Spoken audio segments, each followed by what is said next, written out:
Welcome back, dude and dudettes, to another wild episode of Send It Mate. We're here to talk about all things hunting and outdoors. And today, we've got something that'll keep your gear running smoother than a dingo's getaway. That's right. Our show is brought to you by High Caliber, the gun and knife oil company that knows how to keep your firearms and blades in tip-top shape. High Caliber is like the secret sauce for hunters, anglers, and outdoorsy folk everywhere. It's like the magic potion that makes your gun and knives happier than a dog with two tails. You know, guys, I've been using High Caliber oil for a while now, and let me tell you, it's the duck's nuts. My rifle practically sings a lullaby when I take it out hunting. And speaking of lullabies, ever tried sneaking up on a deer with a squeaky gun? It's a prime way to end up with no venison in the freezer. You'll be hungrier than a vegan at a bacon festival. Absolutely. But with High Caliber oil, your gun will be quieter than a ninja in moonlight. You'll be stalking your prey with the grace and stealth of a mountain lion. High Caliber doesn't just keep things quiet, it also prevents rust and corrosion, so you won't find your gear looking like it spent a season at the bottom of a creek. That's right, and for you knife enthusiasts out there, High Caliber has got you covered too. Your trusty blade will slice through anything smoother than butter on a hot biscuit. So, folks, don't let your gear become a rusty, squeaky mess. Head on over to highcaliber.com.au and grab a bottle of their oil today. And if you use the code SENDITMATE at checkout, you'll get a special discount. I say again, use the code SENDITMATE for all your oil slick, stealthy hunting needs. Thanks to High Caliber, you'll be sending it in style and silence. So, gear up, oil up, and send it, mate. High Caliber, the ultimate oil for the ultimate hunter.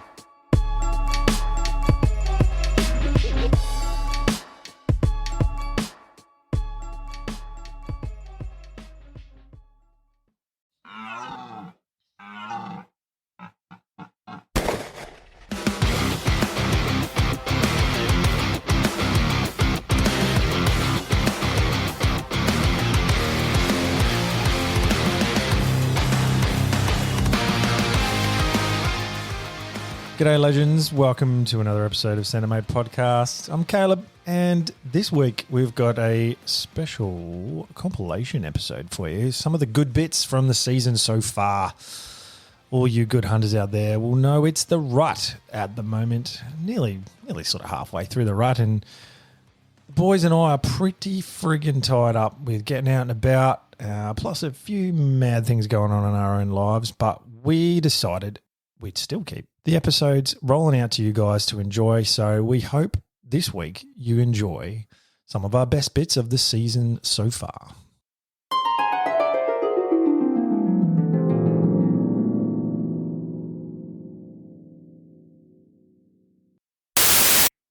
My first was on a show called Dead Like Me, but my second, I got to fight Hercules. You know Kevin Sorbo when he used to play Hercules? I don't know. You guys might be too young. But, you had Xena, Warrior Princess, and then you had Hercules, right?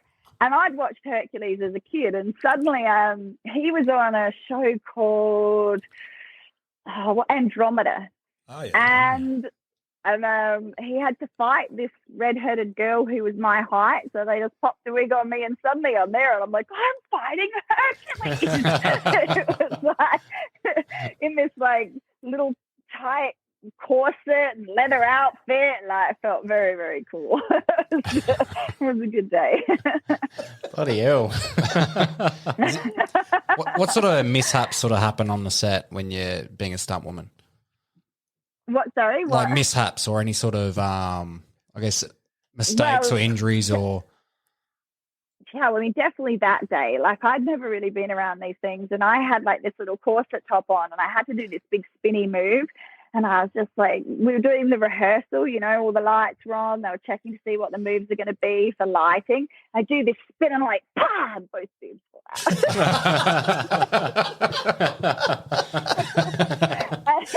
And I was just like, and the wardrobe guy just comes over, he's like, yeah, just like, some tape on that. This is not the sort of movie we're making. What are you doing? I just like had to suck it up and carry on. But, you know, there's lots of, you know, I mean, you are doing the things that are dangerous, right? You're doing the things that if it was safe, the actors would be doing it. So every day, you know, it's a bruise or a cut or a break or a sprain or a whiplash, or, you know, like, it's very rare that, and because I was doing the fight sequences, I got known for being able to do fights and big smashes, which is not the thing that you want to get known for. People out there that want to become stunt performers get known for being the ones that run away from the danger or something, like it's way easier. Lighten the mood. Do I have a joke? Oh, nah, I don't. Not this week, do you? Knock, knock. I think I've seen. Who's there? Europe.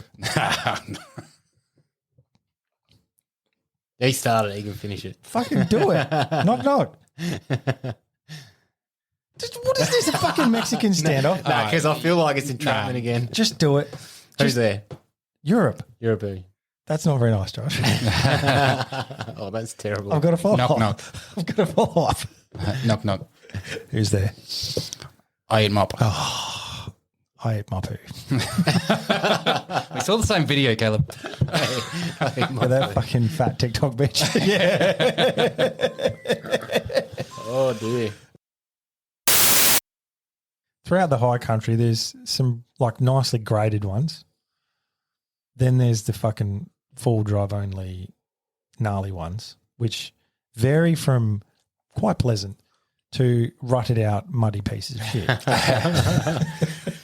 Yeah. Which is an adventure during the daytime. Yeah. But at night when it's pissing with rain and you're tired as fuck. Yeah. Yeah. I was worried that the weather was going to turn worse overnight.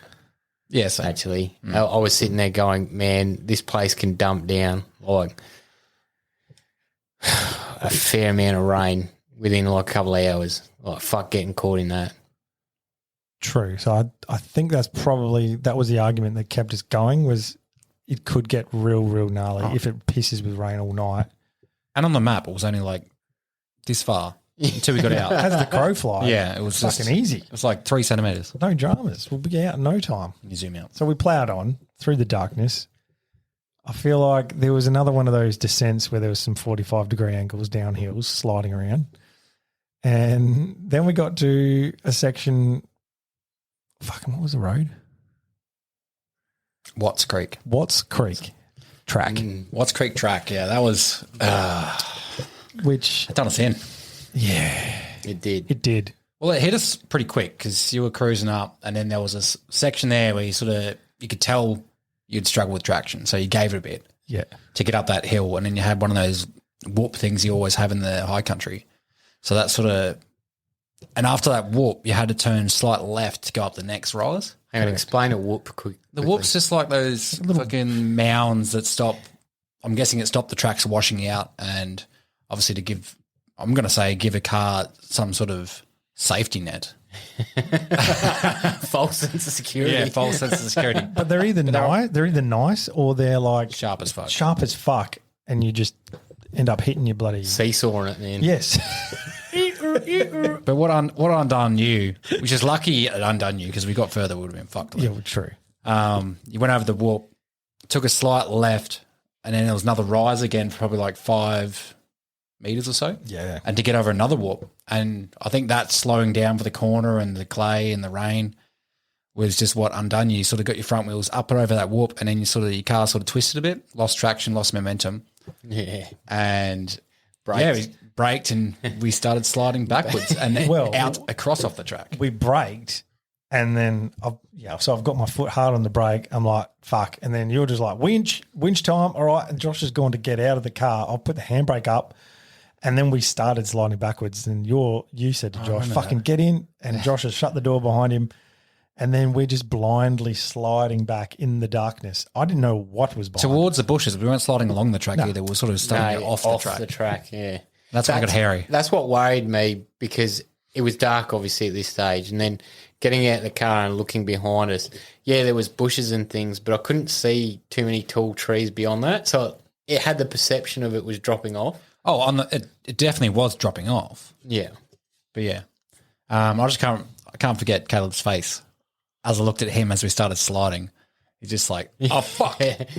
My whole life is fucked. Oh, it's the worst. You're feeling. grumpy and tired. Yeah, as by it this is, stage. like fucking well and truly grumpy and tired. When you're like, you're on edge. When you're full driving, it's night time, you're sliding around, you try not to fucking smash your car up and kill your mates. you like there's that level of focus where you're just on edge. Like you're just on edge, man. Like You could tell you were on edge because there was some times that you were fucking flat sticking it. Oh, valve bouncing when you didn't need to be. I'm very much in the just fucking send it. Like don't fucking pussyfoot around. Just send it through. Didn't always need to do it, but it got me out of it a lot of the time. But yeah, that when I was just foot flat down and we were just sliding along that hill and then a brake stopped, handbrake's up. I don't think I've fucking had my foot on the brake or the handbrake as hard as that ever in my life. It is the fucking freakiest shit. Was your leg wobbling? No. Like, oh, so you got hard. You can go harder. nah, my foot was planted on the brake, man. Handbrake's pulled up. I'm holding the steering wheel and we're just sliding backwards into who knows. I'm like, we're going to fucking die. Yeah, and that 5 meters of sliding felt like sliding 30. Yeah. 100%. I was definitely nervous. Oh, yeah, 100%. I'm like, fuck, man. So then we like obviously figured out that the only way we're going to get out of here is winching. Yep. Because we've got no traction. Trees are behind us. Mm-hmm. We jump out. Caleb had to stay in the car, by the way. Yeah, because he's got his I'm just brake, still foot on the brake and brake on, which is kind of funny. But so we run the winch out to. We didn't really have many options to winch off because our trees that we could reach on the right were off on an angle and wrong way. Yeah, we just winched into bush. We had a tree directly to our left, which was we needed to go up. So we decided to try and get forwards. Run the winch out, get to this tree, and your winch, well, I'm not sure if all winches are the same, but you run it out. As it gets to the end, it hits the end and starts winching back in again automatically. And I thought that I thought you started just winching back in again. Yeah, I'll fuck with couching. And I'm like halfway around the tree with this winch cable. And so we were a meter or two short of this tree. Yeah. Which was like, fuck, this is our only tree that we really had an option to go. And we were supposed to have brought a snatch strap and a tree saver. Yes, that would have saved but us. It got left at Josh's house. It did. Yeah.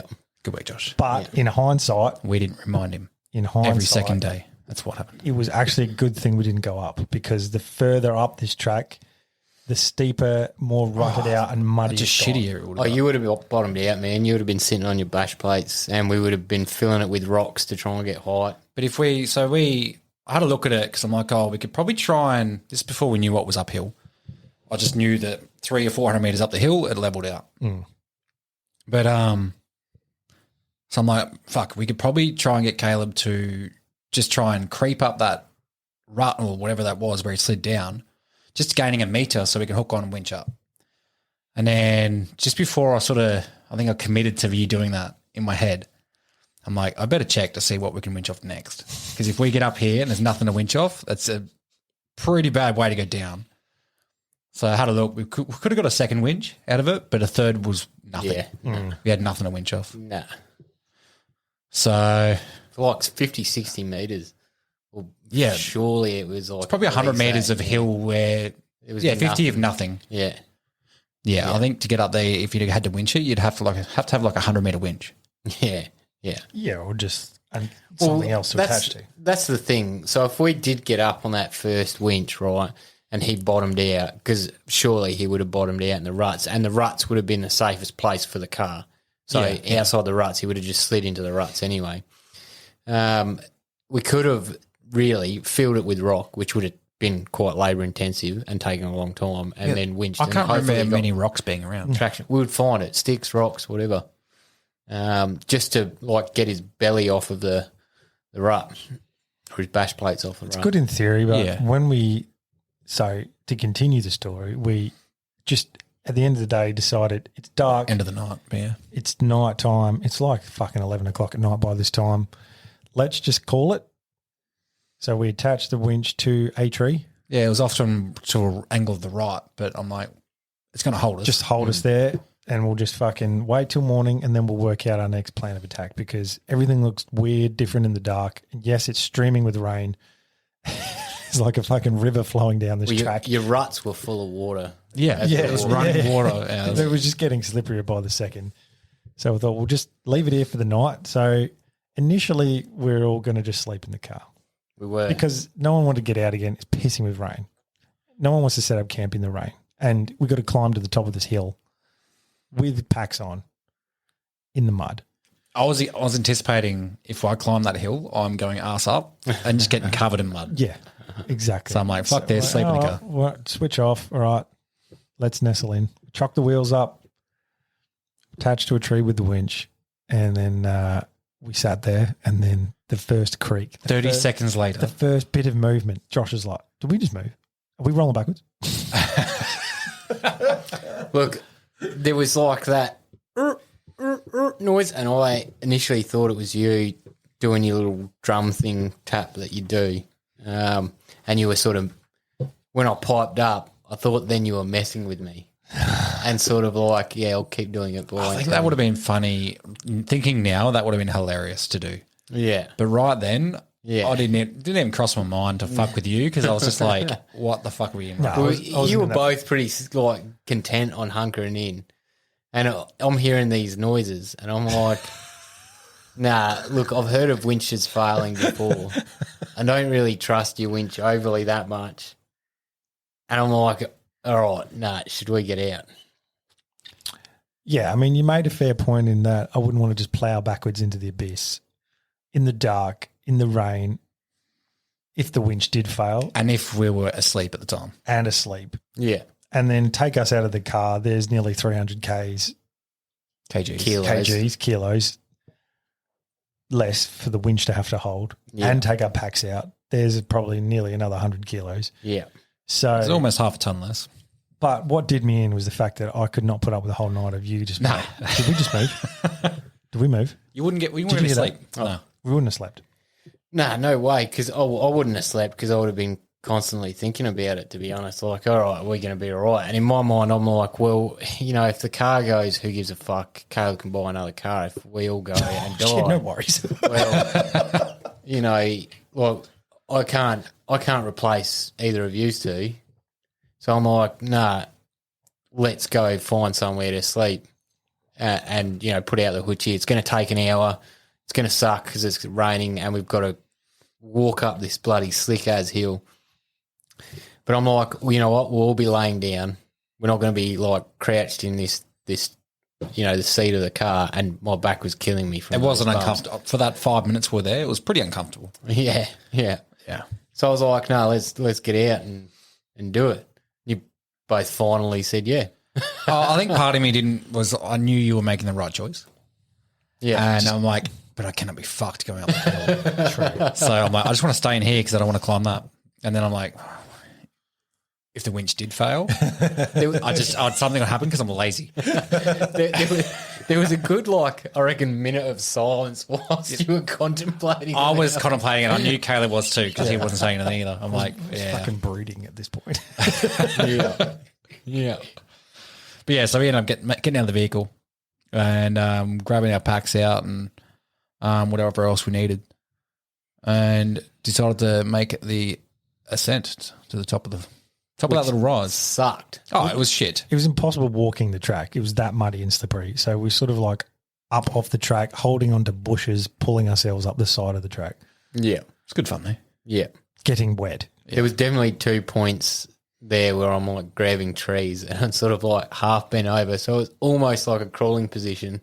But you're standing. You're like, this doesn't make sense. But none of us went arse up, did we? No, I fell over. I fell forwards. I didn't go that's arse. right. I didn't go arse. I was expecting arse up as in like you slipping and sliding. No. But yeah, none of us went arse up, and we ended up finding that flat spot. It was only 250 up the hill and around a little bit of a bend. Not far. And it was actually comfortable there. By the time we got up there, it was 1 o'clock, 1:30 at night that we sort of had set up and we were ready for bed. Correct. Yeah. Oh, we ate. We did. Well, you had like 3 spoonfuls. Like, I can't eat. Yeah, and considering we hadn't eaten since breakfast. Yeah. It just must have been the stress of the situation because you and I shared a backcountry. Yeah, and I didn't even finish mine. I didn't even finish that, yeah. So anyway, we slept the night. I slept reasonably well, to be honest. And the plan was in the morning to ring Dwelp to see if they had some sort of recovery out there, which I rang him, and in the light of day, in hindsight, we should have gone to look at the car and assess the situation in the light of day. And we had reception at the top, but not the bottom. Exactly. Yeah, we had reception up there. So we're like, let's make the phone call, see what our options are. Rang Dwelp, and they're like, yeah, we don't actually have any recovery services in that area. So how much did your stomach drop at that moment? Fuck, yeah, totally. And he's like, you'll have to ring a commercial towing company. I'm like, fuck, it's going to cost me like $1,000 at least to get out of this shit. Exactly. It'll cost you $1,000. Yeah, exactly. Yeah. I was like, fuck. So anyway, we got onto a guy who specialises in high country recovery, full drive recovery. Rang him. He's like, I can't help you, mate. Ring this guy. Rang this other bloke. He's like, nah, you need this guy. Well, he got onto another guy who rang, and he said, I've got to get into reception. Just give me a minute. Anyway, by this stage, I left my phone with Josh. Couchy and I decided that we'd go back to the car, assess the situation again in the light of day, see what could be done. As we're walking down this track, we're like, even if someone comes to recover us, they're not going to be able to come down from the top. Which was our initial plan, yeah. Which was our initial plan, because there was like 3 or 4 bends in the track, slippery as fuck still. Like we struggled to walk down. And I think this was because we're hell bent on just getting up that correct. section, yeah. Yep. We wanted to get up because we knew at the top there was nicer roads. It's flat. It's the ridge of the fucking hill. Anyway, so we went down, assessed the situation, and there were some big trees off to the left of my vehicle as you're looking up the hill.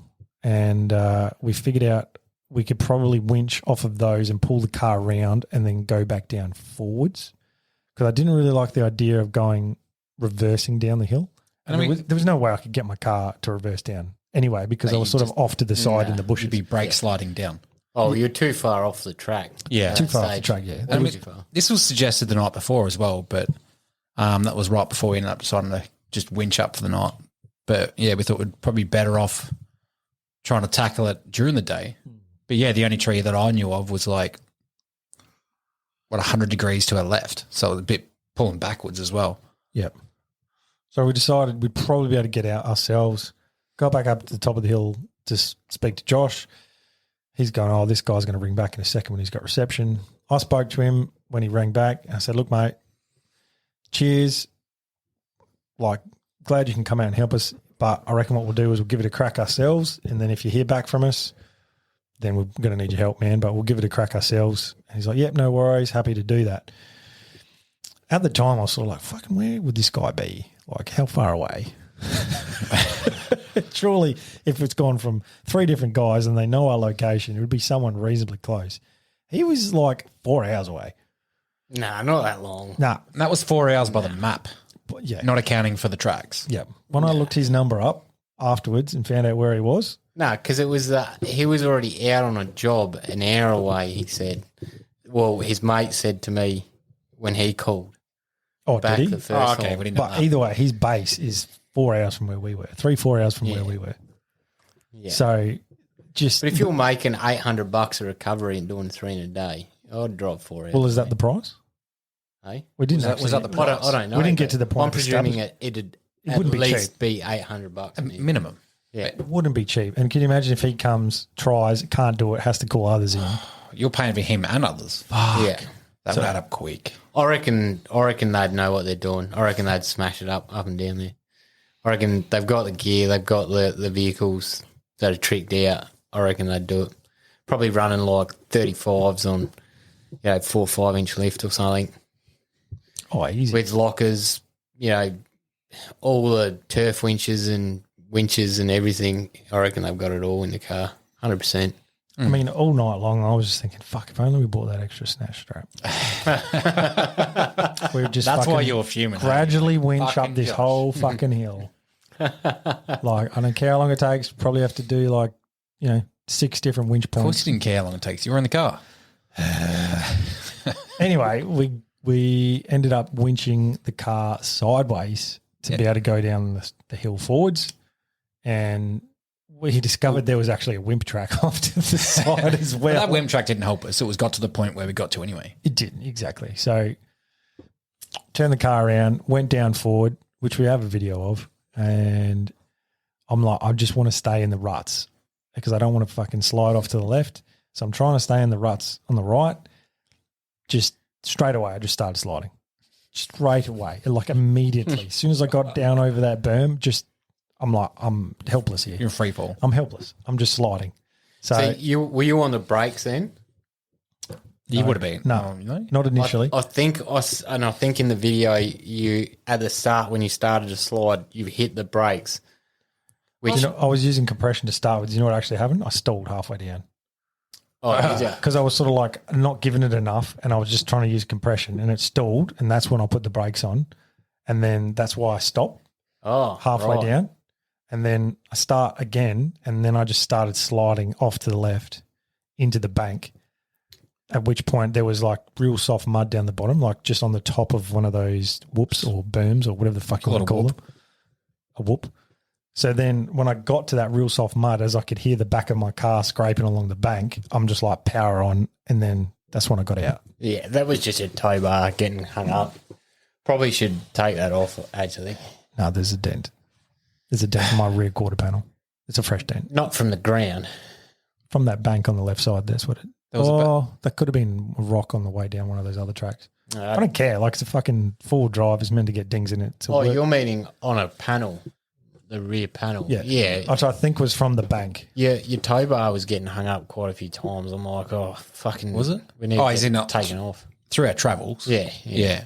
You're like going down tracks with like rocks and shit. Well, those whoopsies, it was getting hung up. Whoopsies? No, they're whoops. I like not whoopsies. Whatever. It was a fucking whoopsie. Because like as you're coming back up off the whoopsie, like your angle of departure's obviously pretty great. Yeah, next time I just take my tow ball out and just put make that the winch point.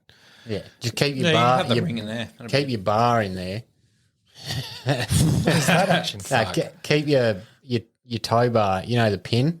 Yeah. Keep that because you can if you needed a snatch, you can just loop your snatch onto that. No, you just get actual. If you're going to do that, you might as well get a point. Yeah, you can. You can get in there. You can get a. Oh no, just use your bar.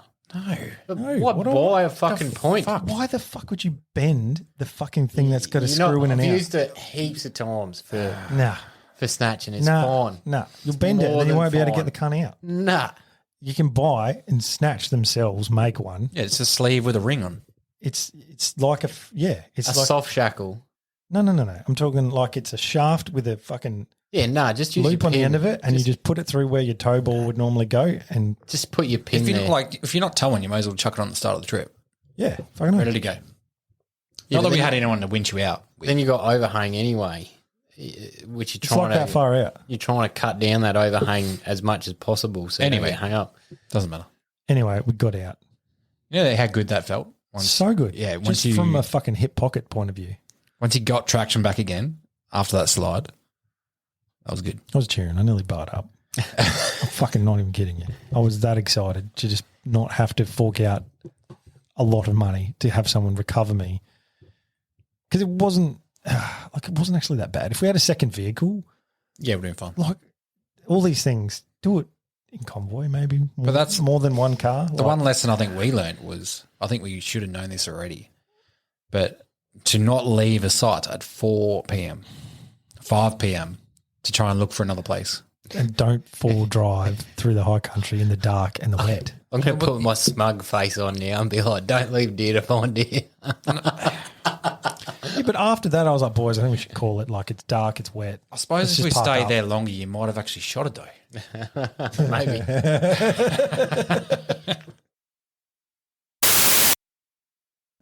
NT's not too bad. I mean, you've got to pay for a public land licence, but they just don't put the money back into that public land. And we started, WA just needs to be cut off from the mainland before.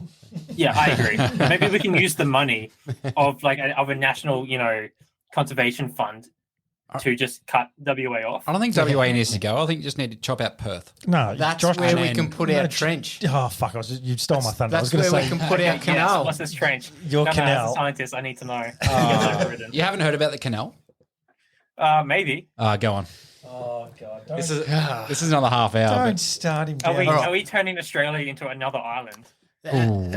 Two islands, really. No, I've Yes. read some things and heard some things what's about been tried? terraforming. To some degree of success and some degree of detriment. And for a large part, the middle of Australia is uninhabitable, mainly because we don't have water. And, yeah, okay, the soil types are a little different and things like that. But one thing that I thought about helping that, and especially the influx of fresh water that we get from the north, was simply building a canal down to the south to bring that water in and create terraform a bit of land. Look, I mean, these guys laugh. I'm not the first person to propose this either. Like, it's on the internet. It's been tried. And people have proposed it to do it in Australia or something similar in Australia. But I think it might be a good idea. I mean, as soon as you create that green belt, you're creating habitable land, you're creating more jobs, more area to live, which we're not sort of there yet in a population size to be like, fuck, we're running out of room. But we'll get there eventually, I have no doubt. And it might obviously terraform and change some climate in the centre and create a bit more farming land and produce a bit more. I don't know.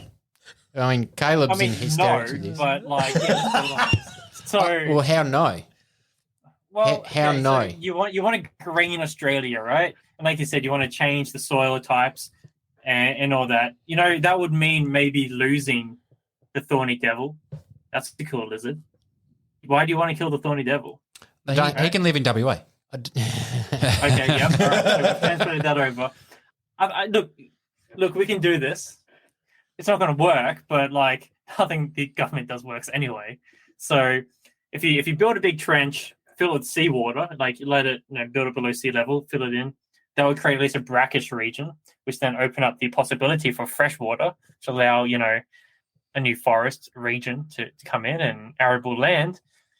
Your idea is the rainy season in the Northern Territory or the northern part of Australia, or the floodwater. So like build a big thing repurpose that to flow south. You could, but in my mind, there's two mind frames because you need water all year round to do something of this magnitude almost. So goalposts. Yes, moved. Having some flow. No, it was never moved. This is I've discussed this before. Having some flow of seawater is probably a major factor in it, but predominantly using a lot of the fresh water. And you're going to have to mix, and you can control it by your locks and things. That's fine. That's no dramas. We do it anyway with rivers that are established here. Yeah. So that's not a hard concept to get around. And in my mind, if you're introducing water into an arid climate, you're also going to have some, I'm going to say this very loosely, control over your precipitation and all of that. It's going to introduce a little bit more rain and things like this. Soil type, we'll have to do something there, but I'm sure that can be done over time. I mean, do you know your soils? Not that great. Do you know much about soil? Not that great, no. But because it's very hard to change a soil type, right? There's like 15 different soil types, and they're vastly different. Well, they can be vastly different from each other based on the salinity, the clay content, and all that. And you changing that, it's going to be that's a big issue for you. Just letting you know. It is. You'll need someone in earth moving, I think. Having said that, we do have the ability to farm sandy soil now. We didn't, in the 70s and 80s and things, we didn't have the machinery that would really do it and the technology that would really do it, but now we do. Then obviously if you're planting those crops, what you're taking out, they're putting back in a certain degree. So you're going to change that soil type over a long period of time. In my mind, it will happen. And as I said, this is not a quick fix. This is a very long-term fix, which we're not good at seeing any longevity in Australian politics. Daniel is twitching. I don't know. That's my mind. Look, it's something we can workshop. But you've got a few problems. So first, the salinity in the soil, right? Especially with a massive influx of salt water. Look, I'm no, metal worker, but I hear salt water and metal potentially not fantastic. Mhm. That's maybe not great. And then you've also got issues with the red center is the red center because of the iron content, or rather oxidized iron in the soil. Mhm. So you get that on your vehicles as well, and that's even more rust. So I guess your earth movers are going to have to be a little bit more than minimum wage and keep up with the maintenance. I never said this And is you've going to also be a got- cheap exercise, but it could be done. It'll I'm financially fully ruin our country, but Josh will get his canal. Yeah, fully It's convinced. this is what ruins a country and sends us into a massive depression. Is it? If you got your canal, would is you be it- the first one to sail across it Because- with the soggy Dorito? If it was large enough, it could also be used as a shipping lane. Now, yeah, we're talking about 2,000. Like from where? When I talk about shipping, This I'm isn't not the talking Panama about. Canal. I'm not talking about freighters. I'm Just talking about canoes. boats that can hold some form Pallet. of goods and sail it down. Okay, so You're that's cutting gonna down require some of massive dredging, the which then undoes all of the benefits that you're proposing of all this new plant life. It definitely turns commercial real quick. how does sailing down? Are you like the CEO of this? Like, Max, what's the scoop? I mean, How does sailing down a boat undo the plant life? well, I mean, you're talking about turn in the stuff that canal. can freight. Yeah. Sorry. You have to dredge. If you're talking about stuff you can freight, so you can make money. That's you have to dredge the canal, and then you have to ensure that no erosion comes into it. You don't collapse your banks, right? And then also you want farmland nearby, which causes runoff. Now, I don't know if you've been to Brisbane before, but the river is not pretty. Neither is the Yarra River because of farmland runoff. So you want boats and farmland next to a river. That might not be fantastic. But look, we can try. Nothing else to do. Look, it's as I said, it's a very out there thought and things, and I'm not the first to propose it. And it could be done. I have no doubt. It'd take maybe a very long time and a lot of money, but I have no doubt we could do it. Whether that kills some of our native flora and fauna, I don't know. I'm sure we can work out ways to get around that. Wait, so we're not doing this for conservation anymore. We're back onto that. You're running the airs rocky, screw it, we're going through it. Drill straight through his truck. Don't go around. Clearly, you go Not around. my job. It's someone else's job. Oh, crikey. So you had a joke, Caleb? What was that? I heard one this week. I'm rehashing something I heard somewhere else, but We all do. it's kind of what Josh does anyway. But you've put me on the spot now. I've forgotten. I only told it to you a second ago. Do you want me to say it? Can you give me a hint? Give me a keyword. Professional. Oh yeah. Why don't professional boxers have sex the night before a fight? Why? Because they generally don't like each other. I don't mind the joke. That's funny. It's a good joke. What do you reckon, Josh? Nah, not feeling it. Not feeling it? You're just Nah. out of resent now. You're like, nah, fuck it. Fuck. And I've done cold calling before. You feel like a prostitute, but at some point, someone will take you up on your offer of $2 for a blowjob. I want to ask, what's your track record? I actually had a very high hit rate in cold calling. So No, I meant not. I $2 meant blowjobs. cold calling fucking women. What, do you just rock up their door and knock? Is that what your method is, Josh? funny you say It's a that. fucking metaphor. I wasn't even trying this week and I got hit on. Here we go. Not Was even she blonde? blonde. Blind. Could she see? She was vision impaired. She could see. She could. She could. Ah, right. Do you want me to tell the story or not? Go for Did it. she have walk eyes? What kind? Like, how fucking controversial / racist do you want to get, man? Wait, my nephew's walk eyes, so I can say it, mate. No, Is you that a can't. slur? That was a slur. My nephew has walk eyes. Just so I remember, can you say got to it. drive home, Josh. All right. Can you please Google walk-eyed to see if it is some sort of racial slur? Because it sounds, or is it just a Joshism? No, fucking cross eyes, mate. Walk eyes.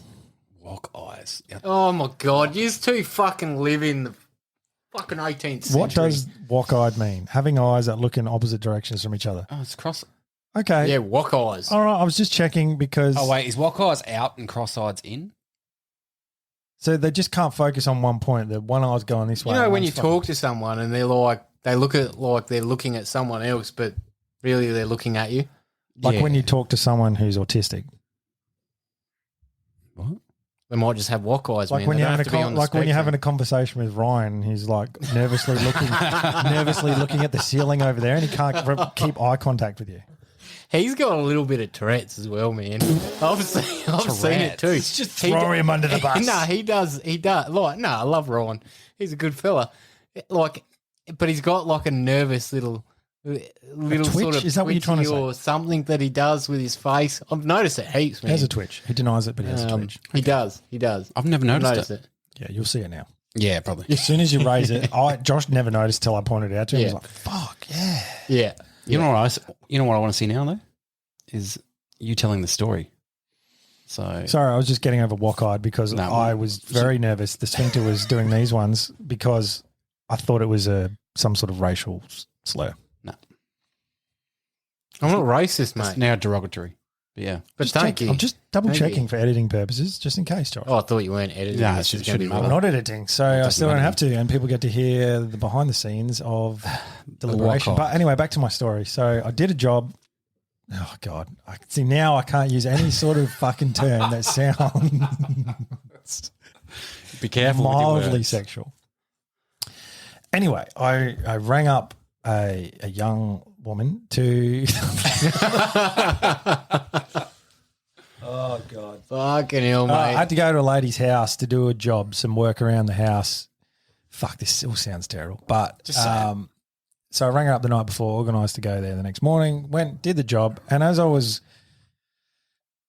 doing my job, she was just speaking about various other things going on in her house that needed some attention, that needed looking at. Oh fuck, plumbing? this just sounds bad. Can you fix my sink? Just oh God damn I'm it.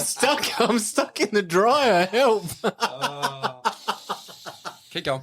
Anyway, I went above and beyond in explaining why certain things were broken or weren't broken. Above and beyond, eh? Oh, for fuck's sake. Literally, You're fucked. Keep going.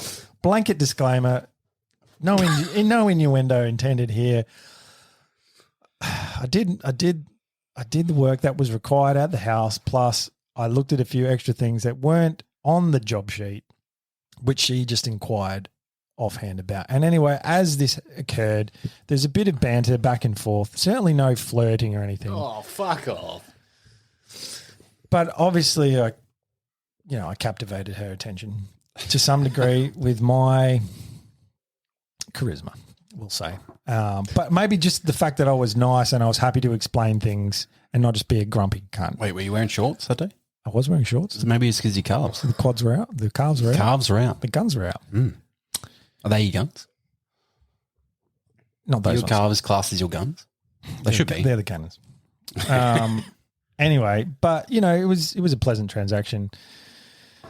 Oh fuck! So everything I say in my own head, What were I you think transacting? about how if Josh was telling this story, I would just be going. What are you We're all transacting? thinking it, so let's keep going. Anyway, I left her house. I left her smiling and satisfied. Fuck. Anyway, I left, and the next thing I know, I'm driving away, and about 10 minutes after I'd left her house, I get a text message come through, and it said to me, "So, is it Caleb with a C or Caleb with a K?" Just so I save it in my phone correctly. And I said to my brother straight away, I'm like, Oh, so this was a three-way. So there was three of you at this house. I work with my brother, all right? Right. He was in the car with me. He In the house with you? He witnessed everything that went on. So the in the house. banter, And he's my blood brother as well. He's not my stepbrother. So that makes just- it worse. So she's trapped in a fucking washing machine and you and your brother are there. Okay. Yep. Oh, Yep. Not your stepbrother though. Anyway, you got this message. Anyway, I got this message. How should I spell your name? Just so I save it on my phone properly. And I'm like, she is hitting on me here. I said that to my brother. He's like, fuck off. Bullshit. She just wants to know. I'm like, firstly, there was some banter. Secondly, I can tell when someone's checking me out. Thirdly, there is no fucking reason why she needs to have my number saved in her phone. Because if she has an issue at her house, she calls the property manager, he issues the work to me. There's no direct communication needed. He's like, whatever. So I replied with a C, the only way it should be spelled. If your name's Caleb and it's spelled with a K, your parents Go on. the M word Josh mentioned Minders. before. M-word or wok-eyed? Probably both. Wok-eyed Minders. And I thought that would maybe be the end of it. And I said to my brother, look, if she replies again. I really don't know how that would be the end of it. But anyway. Well, because she has the correct letter to save my name as. She's got all she wanted. All she wanted. Yeah, That's all I gave her the answer to what she required. Another 15 minutes go past, and another message. So should I save it as single Caleb, or should I find someone else to come and fix my house? And I thought, here we go. So she's saying pretty much that you're either single or you don't work here anymore. She was sussing whether I was single or not. Yeah, she's going to ask the property manager now to not send Caleb again. That's what's going to happen. But anyway, keep going. Yeah, maybe she didn't like your pheromones, bro. So this whole conversation wasn't necessary. She was just trying it on, right? So I thought, fucking, I'll pay that. Like, she's put herself out there. she's had a crack. She's had a crack. Good on her. And how could you resist? But she's had a crack, and I thought fair play to her. So I thought, look, I got to shut her down, but I don't want to. I want to like applaud her as well, because kudos to her. You wanted to keep up your charm, yeah. No, I didn't want to encourage it. No, you were Because keeping up the I'm not charisma. single. So I actually said, very well played, but single would be false advertising in this instance. Sorry. And she actually said back to me, I respect that. You know, hopefully you're all right with basically the fucking, I'm paraphrasing now, but basically what she just did. Hopefully I'm okay with that. And I'm like, yeah, fine, cool, fair play to you. Anyway, I told my missus about this, because the first thing my brother said to me is, oh, what are you going to say to your partner? Like, what are you going to say to your missus? And I'm like, I'm just literally going to say, even show her this conversation and be like, this is what just happened. And I told her the story, and she's like, fucking good on her. That was her response. She's like, fucking good on her for putting herself out there. She literally had the same response I did of, in the age of fucking dating apps and shit, like, you have a meeting with someone, they come to your house, they fix a few things, they're a nice person. You go, you know what? I'm actually keen on that person. So you sent him a dick pic.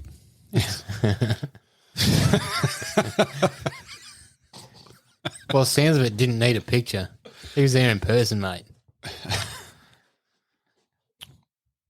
Oh, I'm sure I charmed her with the conversation before, like the night before, just organising the time to be there. She got randy over your fucking articulated text messages. Well, I rang. It was the you rang. dulcet tones. You first made sure the kids are out of the house. So They were. You sound like a wet blanket, To be bro. honest, she did actually arrange to have her kids to school before I went to her house. Ooh, she was setting it up. making a bit of room. Then your brother rocked up and she's like, I'll make this work. So He was. Did she ask you why a vibrating sound was coming out of the dishwasher? I'm sorry. Is that a porn you've watched? Because I haven't seen that one. I was going to say bedside table, but Plumbing, dishwasher, fine. dishwasher, funny noise. Wait, how can you explain it in the dishwasher? Wouldn't you chuck it through the washing machine? I don't know. What if it, like, haven't you ever had a dishwasher that's not actually started, but it's like, but not started? No. Yeah, I have. Hey, Because you fucking stacked it too much and Have you jammed it. closed the door properly?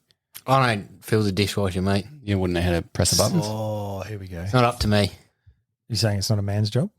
No, I just said it's not up to me. Well, just don't Why do is it not up to you? Why? Because I just don't do it. Why wouldn't you do it? Well, why don't you do it? Well, who does the dishwasher in your Why house? don't you sack the dishwasher, Josh? Paper plates, mate. paper plates. It's not very good for the environment. We're missing the larger point What is the larger point? Yeah. about your little fucking soiree. It wasn't a soiree. It was a text message conversation, It was a misunderstanding. and I let her down gently, but it was a good fucking ego boost for me. Yeah. Did you feel bad that you had to let her down? Or wait a second. Why would I feel bad? I'm happily partnered. You'd only feel bad if you were let her single, on. Would you have, throw one down the hallway? Jesus Christ, Josh. Why would I answer that? It's not a loaded question. Why would I answer that? It's a very loaded question. Why would I fucking answer that? And if you're single, it all depends on the time of night. But if you were single, It's Friday I don't night, feel you like had that's a a- few beers, if you've it's been fr- out with the boys at 10 o'clock and you're like, nothing's really happening for you because you look like you, so Yeah, you fall back. your mates have disappeared would because you they've go hooked up. there? I can't answer that question because it just makes it sound like she's a fucking reject that I'd go there after all that scenario you just laid out. What time in the night? No, well, you're would going you- out with your mates and, you might, you sort of like, I'm a good looking rooster. It might happen for me tonight, but it doesn't. Are you You're a bit saying, drunk. would I go there if I was single? At what time of night That's would exactly you go? what No, I said. at I what, don't at wish, what time of I'm night not would you gonna say an- yes? I'm not going to answer that because if my missus ever listens to this or this I think person you're ever safe. listens to It'll that, definitely get you in I the don't shit, want to say that. regardless of the I think answer you're you safe give. on both of those. I'll just say she was a nice lady and she had a good personality and she was okay looking. All right, that's what you're asking for, Josh. There we go. I don't wish to give. It's very proper of you. You know, that's probably more than you would give, Josh. Yeah, 100%. He answered it well. Thank I've you. been like, I'm Was not that a answering text? that question. Was that a text? You'd be like, fuck off. I just wouldn't have answered that question. I've been like, nah. Oh, now you say. So why ask me? It's fucking entrapment. Could be. That's the plan, I think. Could be. Could be, bro. And he's now going to try and find the spot and clip it and send it through. If you knew how to use technology. You're a fucking ass clown, you are. Just because I asked you a question that was on everybody's mind. Would I go there? Yeah.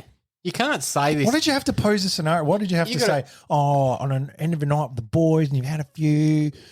Would you? Because I'm setting the fucking scene, mate. I'm not a dry fucking. How is that the scene person. for fucking? Why couldn't it be the same scenario? I asked If first you were a time, single man, you're alone in a would you do house. it if you were single? There was a fucking roundabout answer, so I narrowed it down. Just cut to the chase. Did I think she was hot? That's what you're just I've already basic- asked if you would go there if you were single multiple times. No, you added all this fluff and The second time, scenario. But after you said you weren't going to answer that. So Yeah. he was trying to get an answer out of you in some way or another. That's why. She's all right. Anyway. I think we should move on. This is You're this just is, making it awkward this now. is not a Caleb. private conversation between us. This is Oh, this is dear. for thousands and thousands of people to listen to, as well as potentially our significant Millions of others. thousands. Yes. Trillions of thousands of people.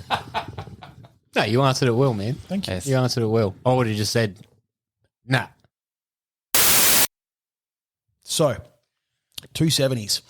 270s are the herpes of the shooting world because you can't get rid of those things. You can't. It's just, man. Okay. So, we've learned that it's a stupid cartridge that never should exist. And the types of shooters who shoot them, okay, the type of shooters. Now, what limitations do we have in SA for going out shooting a red? None. None. So they go, it's a 270, mate. It's a fucking deer cartridge. Hey, yeah, it's a deer cartridge.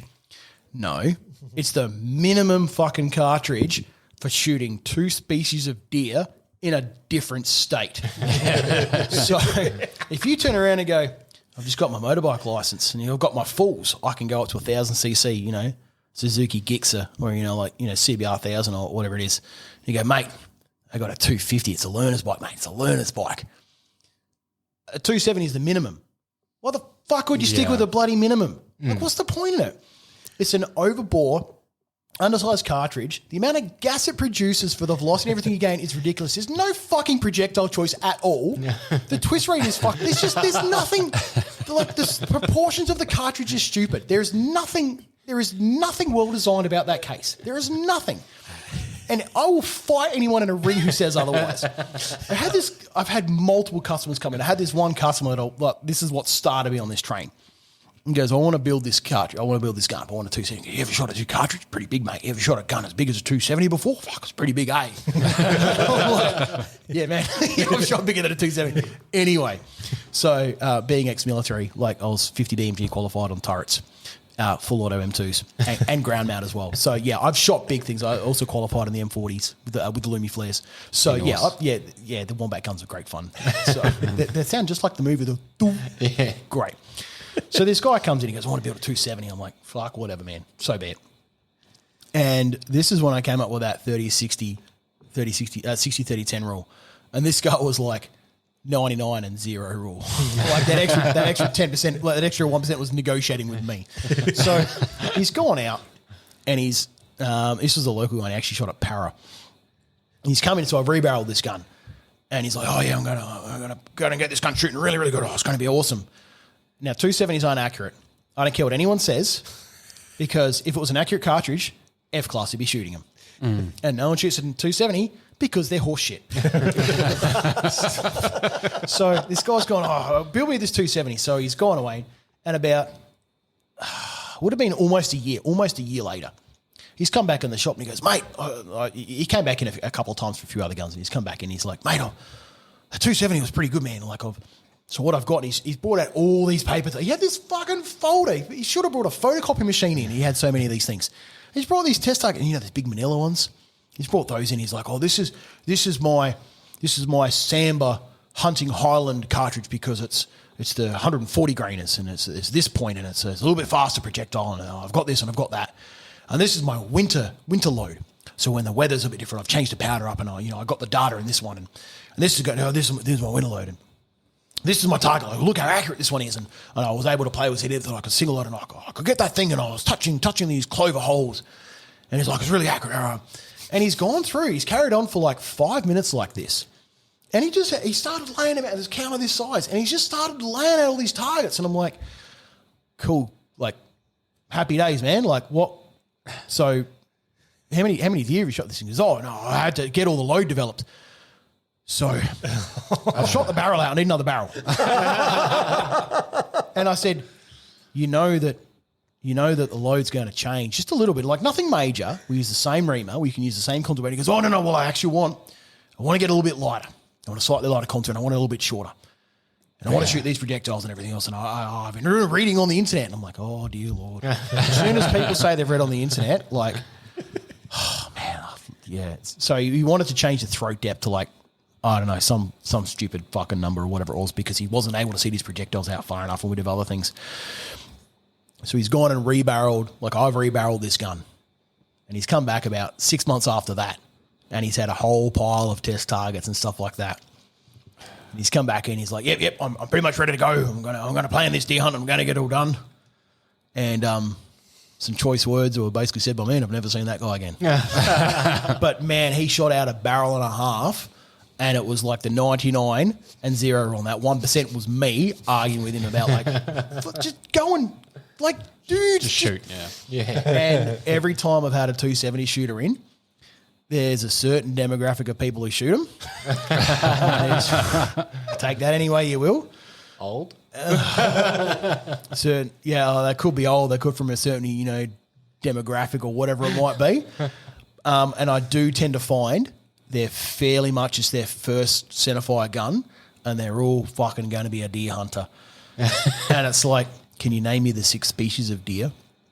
Can you name me, what regions they live in what states we've got? And there's like, I don't need to. I just hunt them. It's like, fuck me. And it's but the 270s, man, there is nothing good about that cartridge. Like, you can get some like, decent quality brass and neck it down to 270 and you like whatever else. And I've built 270 Ackley's. The only 270 that I'll actually tolerate is generally a 270 WSM. That's the only 270 I'll actually play with. Because we like, as much as I hate 270, the 270 win is just, dude, like, man, if it was on fire, I'd piss on it just to piss in its mouth. I wouldn't put it out. I'd just piss on its face. But man, they're just like, you cannot fathom how much my disdain for these things are. They're just because every one of those customers are just assholes, and it's not. I'm not trying to berate the customer. Like it's not the customer. As I said earlier, it's like generally it's their first gun, and they've gone to a gun shop. Oh, those gun shops are salesmen. I'll tell you what, we've got some great salesmen in Australia. What's going? I've just got a new gun license. I'm 35, and I shot with my dad years ago, and I just thought I'd get back into guns, and I've got my license, and like, oh, what do you do? Oh, I'd love to provide for my family. I'd love to go out and get some actual meat, some clean meat, and have a bit of fun. I've got access to a property. You look like you need a 270, my friend. And they're like, fuck yes, I do.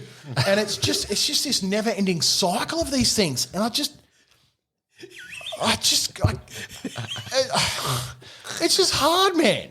So, and I've got to try to talk people out of these things sometimes.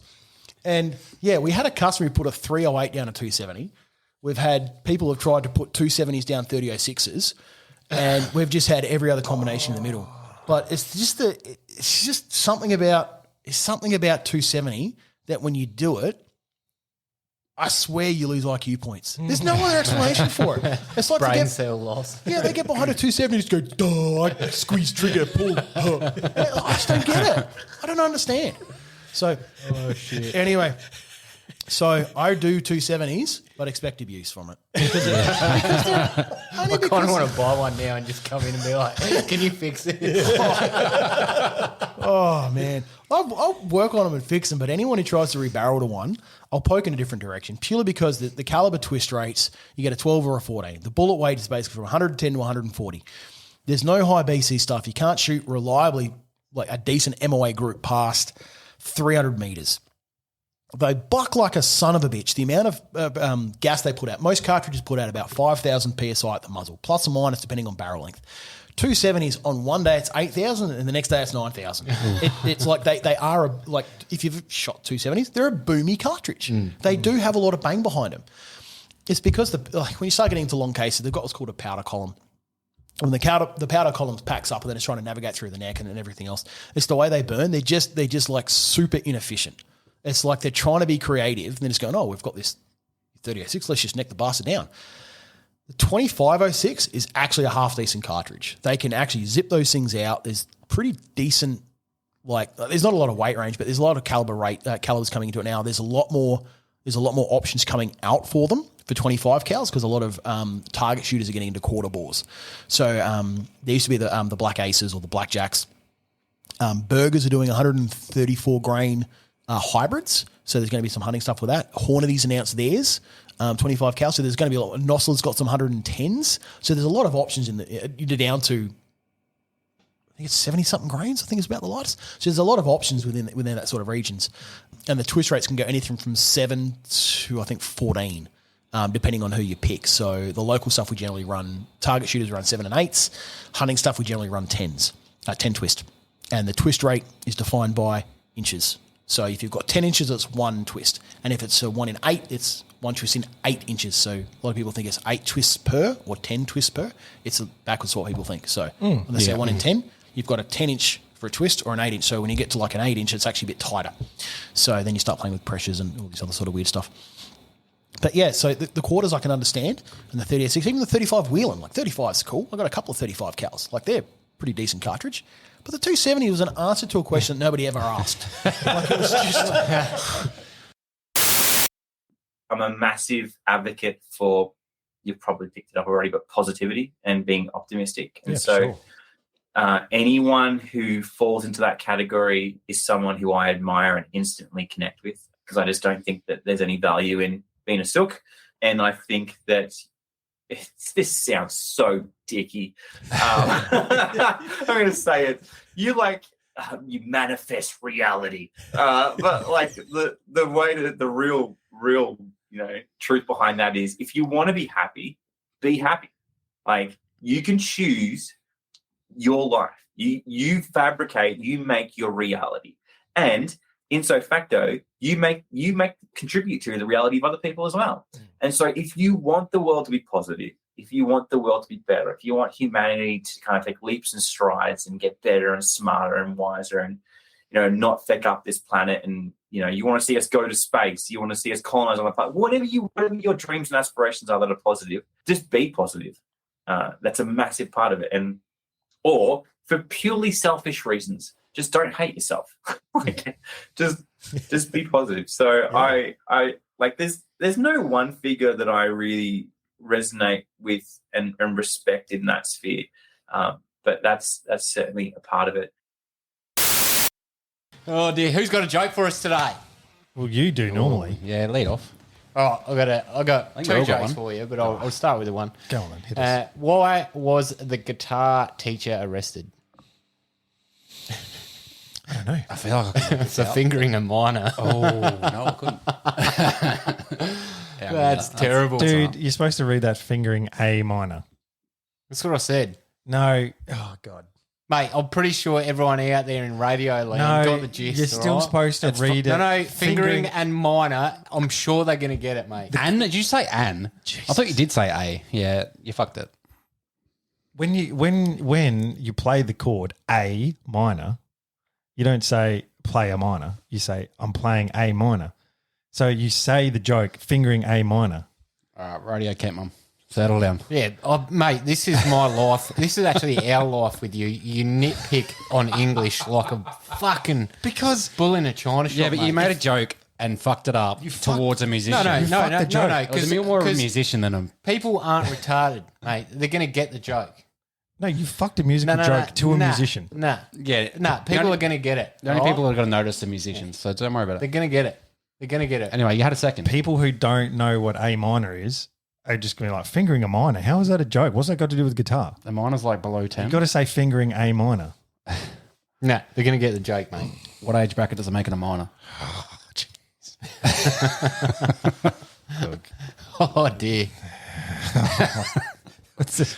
I mean, okay, those are pretty out there jokes, single even though you figures. did tell it incorrectly. Oh, you got a second? Oh, God. You going to roll with the second? Have you got another? You do yours now. Well, I've got another joke that's pretty out there, and this was sent to us by a listener, and I've been asked to read it out. So bear with me, but here's the joke, all right? Did you know that rabbits have... Oh, jeez, I've fucked it now. Yeah, nah, your joke's done, mate. Editing You've ruined the powers. whole entire episode now. No, 'cause you but fucked I'm the joke. self-policing and I'm starting again Oh, because okay. I realised I was telling it wrong, Okay. all right? Okay. And I'm not actually reading it from anywhere. I'm going off memory. Fuck you. Piss poor planning, mate. Anyway, do you know that rabbits die after they have sex? Or at least the one I had sex with last night did. I think I was supposed to say at least the one that I fucked last night did. Oh, God. We're going to need some help with telling jokes, I reckon. How have we gone from an episode where we didn't swear once to we've just told told a joke about fingering a minor and having sex with a rabbit? Yeah, look, we try to keep it on the same level as our guests. So, if our guests sort of set the tone, okay, we'll match that. And then when it's just us three degenerates. And we're the guests. Yes. That's fucked. Well, that's just polite. And for anyone who has been a guest or is going to be a guest in the future, that is something we ask you before we start recording and say, well, we'll just meet you where you're at with your level of filth and swearing. So it's not one-sided. There's no point having one side of the table carrying on like pork chops and the other side talking like they're nuns. Yeah, you got to be professional to some extent. All right, Fuck. That doesn't work, does it? All right, I'll have a joke. I think it's my turn. Mine's a bit more long-winded. You can send it if you want. Yeah, I Go. will send it. Go. Have you heard about the fly in the river? So this fly was hovering over the river by about 6 inches, just doing its thing. And this fish sees a fly just hovering. He's like, man, if that fly drops 6 inches, I'll be able to leap out and have lunch. So this bear sees this fish that sees a fly, and he's like, oh, if that fly drops 6 inches, the fish will jump and I'll catch a fish for lunch. This hunter in the woods is watching this bear that sees a fish, that sees a fly, and goes, if the fly drops 6 inches, the fish will jump out, get its lunch, the bear will catch a fish, and I'll have a clear shot at the bear. So, next to him in the woods, there was a mouse. and the mouse is watching the bear, or watching the hunter with his sandwich, watching the bear, watching the fish, watching the fly. And he's like, if this fly drops, the fish will jump, the bear will catch the fish, the hunter will take the bear, and I'll be able to take his sandwich. And this cougar was sitting in the tree. So he was watching the mouse, watch the hunter, watch the bear, watch the fish, watch the fly. He goes, if the fly drops, the fish will jump, the bear will catch the fish, the hunter will take the bear, the mouse will go for the sandwich, and then I can go for the mouse.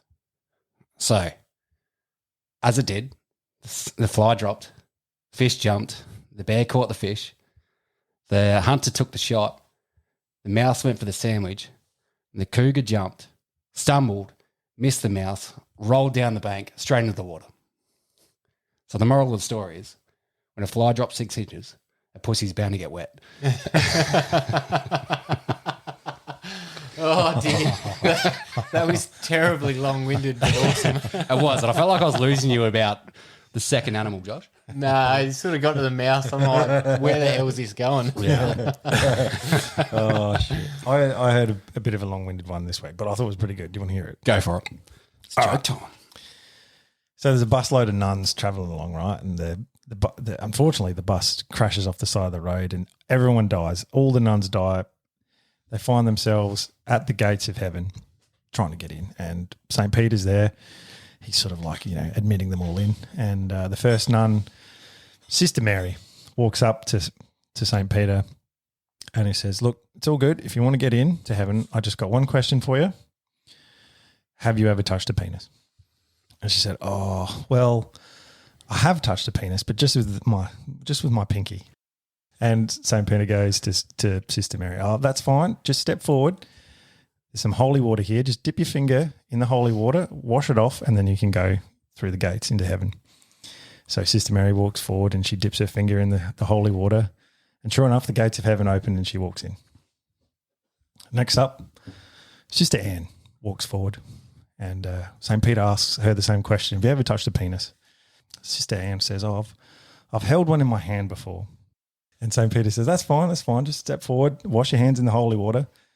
So Sister Anne steps forward and washes her hands, and sure enough, the gates of heaven open again. And then she goes. Then there's a bit of a kerfuffle in the line, and Sister Jemima Jesus. rushes forward, and she starts sculling the water and gargling it. And St. Peter's like, what the hell are you doing gargling the holy water?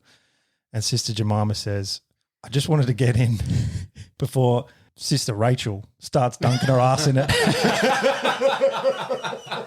Oh, that's gold.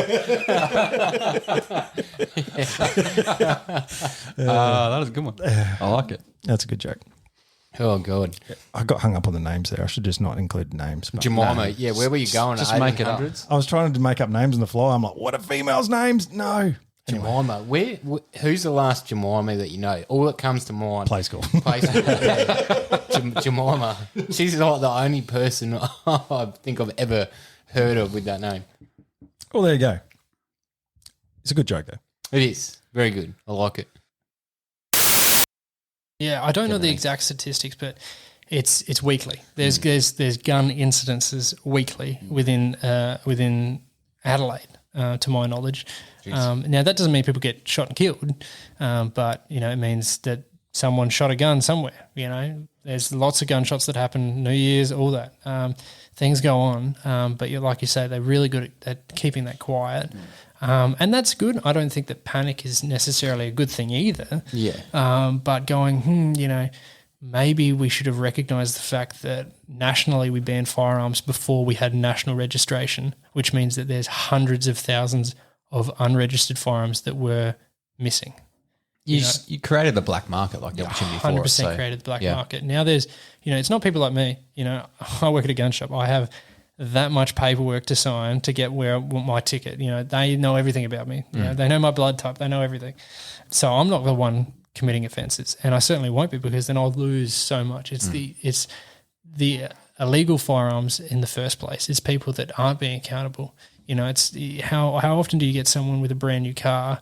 Oh, I mean, it does happen, but how often do you get someone that that does something wrong. It's the guys with a beat up Commodore that are drag racing at 2 a.m. It's the same people. And It's not even their car. And it's not even their car. They've stolen it or something. Yeah, exactly. It's the legal guys putting more pressure on legal ownership doesn't really result in any change. No. Can you see it getting any easier for us in that sense? It's really hard because you got to have a unified voice. You know, you really got to have everyone speaking the same language. And what happens is you get these organisations, you know, whether it be the ADA or SSAA or whatever, which are representing their membership, or at least to the best of their ability. And, you know, they're genuine for sure, but they will kind of squabble amongst themselves about technicalities that are irrelevant to the average person that doesn't own guns. You know, when someone says, you know, should I use a 308 or a 3006 for Samba? Completely irrelevant. No one actually cares. They're both suitable, whatever. But when two organisations are squabbling over what the recommended calibre should be, all it does is it gives a fuel for the police of all the different states to kind of go, these guys aren't unified. Yeah. You know, we can easily just make up a statement, well, not make one up, but put out a statement and say, look, we think it's unethical to do X, Y, and Z. And then they pick the hardest thing of any of these organisations, and then that becomes the standard. Yeah. And I mean, minimum calibers that's a rabbit hole to go down. You know, It is.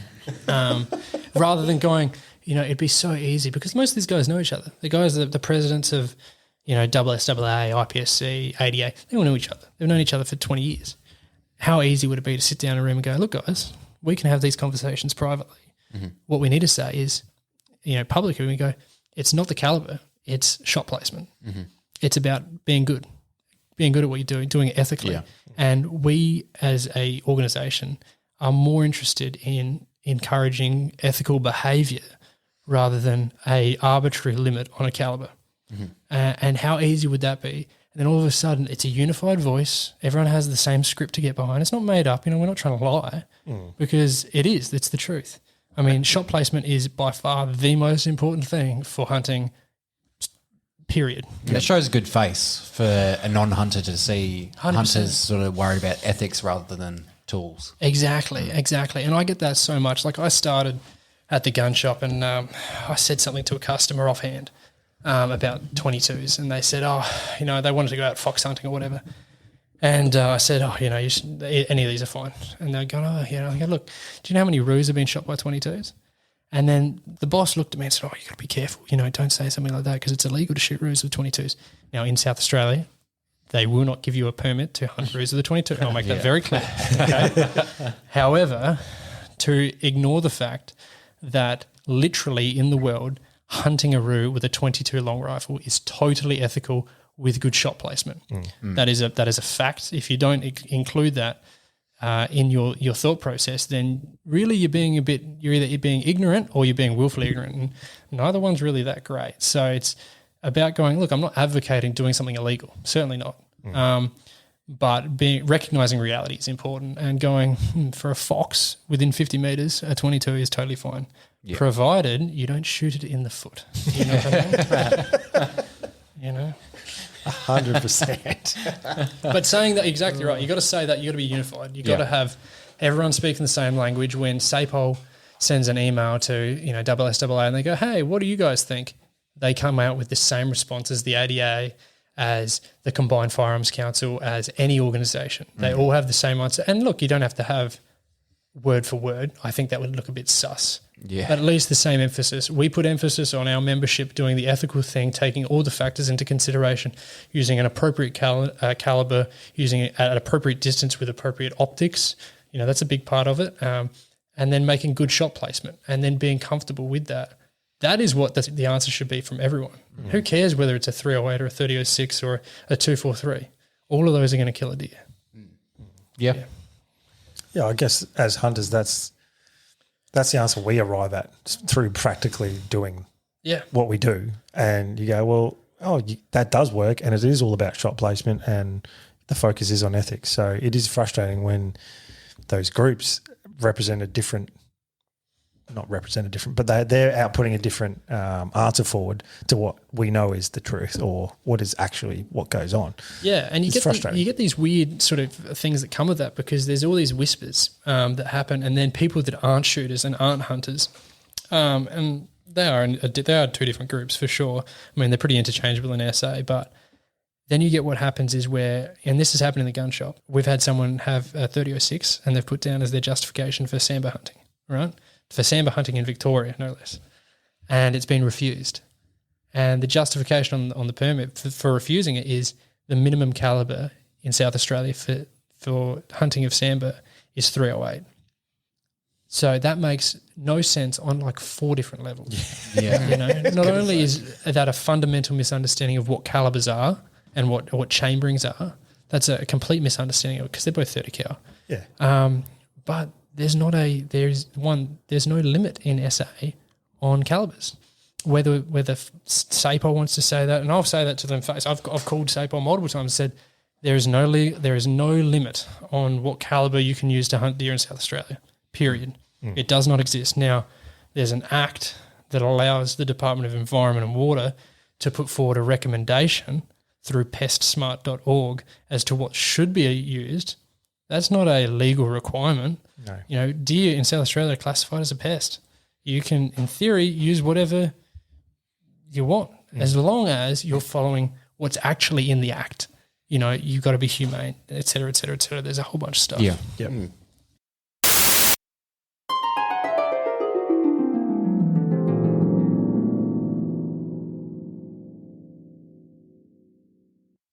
Alrighty, legends. Thanks for listening to this special compilation episode. As always, we appreciate you guys out there for listening, liking, following, rating, subscribing, all that good stuff that keeps us going. And we'll be back next week with another edition of Centre Made Podcasts. We'll catch you then.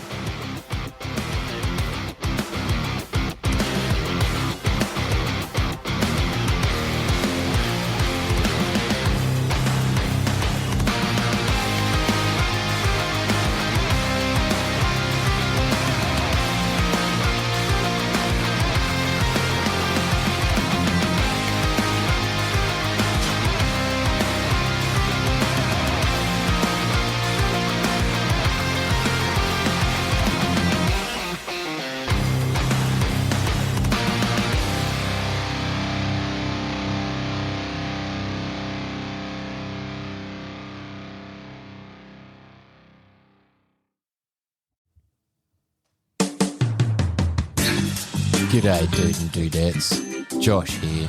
Do you find it hard to keep your long, hard barrels free from gun STDs? Maybe you need a clean out of your bore. If this is you, jump on over to highcaliber.com.au and use the promo code SENDITMATE to receive a 10% discount on all your gun cleaning needs. And remember, it's sexy to support Australian-made products. Everyone here at Send It Mate uses High Caliber, and we can promise you that it'll keep your firearms free from those pesky gun STDs.